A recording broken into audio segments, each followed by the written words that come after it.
కుకుంబర్తో salad అనేది తయారు చేస్తున్నాను. దానికోసం నేను ఒక కుకుంబర్ని తీసుకున్నాను. ఈ విధంగా పీసుల్లా కట్ చేసుకున్నాను. చూడండి, ఈ విధంగా కట్ చేసుకున్నాను. వీటికి 2 టేబుల్ స్పూన్లు క్యారెట్ ముక్కలు, ఈ విధంగా క్యారెట్ 2 టేబుల్ స్పూన్లు సన్నగా చాప్ చేసుకున్నాను. తర్వాత ఆనియన్స్ కూడా అంతే, ఒక చిన్నది ఈ విధంగా సన్నగా తరుక్కోవాలా. ఈ విధంగా తర్వాత కొత్తిమీర సన్నగా కట్ చేసి పెట్టుకోవాలి.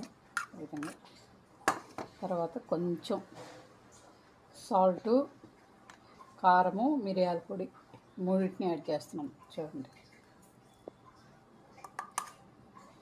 తర్వాత నిమ్మకాయ. వీటినన్నింటినీ ఈ విధంగా కలుపుకున్న తర్వాత సలాడ్స్ని మొత్తం ఈ విధంగా మిక్స్ చేసుకోవాలి బాగా నీట్గా. చేసుకుంటే మా తినేదానికి బాగుంటుంది అన్నమాట టేస్ట్ అనేది. ఇది కూడా ఆరోగ్యానికి చాలా మంచిది అన్నమాట, హెల్దీ రెసిపీ అన్నమాట. ఈ విధంగా కలుపుకున్నాం కదా. ఇప్పుడు దీంట్లోకి నిమ్మకాయ రసం అనేది యాడ్ చేస్తా. 2, 3, 4 టేబుల్ స్పూన్లు, 4-5 డ్రాప్స్. ఈ విధంగా చక్కగా బాగా అన్నీ మిక్స్ అయ్యేలాగా కలుపుకోవాలన్నమాట.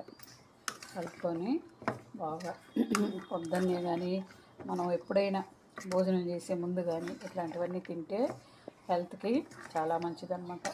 ఇది కీరకాయ అనేది వెయిట్ లాస్కి బాగా పనిచేస్తాం అన్నమాట. మా ఇంట్లో మా పిల్లలు తింటూ ఉంటారు ఇవన్నీ. ఈరోజు మా మనవడికి స్కూల్కి సలాడ్ తయారు చేస్తాను అన్నమాట. వాళ్ళు స్కూల్లో తీసుకురమ్మన్నారు సలాడ్ అనేది. సలాడ్ అయితే రెడీ అయిపోయింది.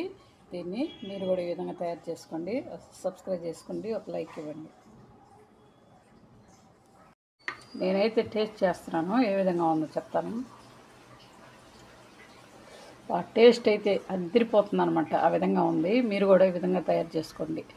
అది హెల్త్కి మంచిది అనమాట. ఈ రెసిపీలు అనేవి మనం అన్నం తినే ముందు కొంచెం పెట్టుకొని తిన్నా కానీ చాలా మంచిది ఆరోగ్యానికి.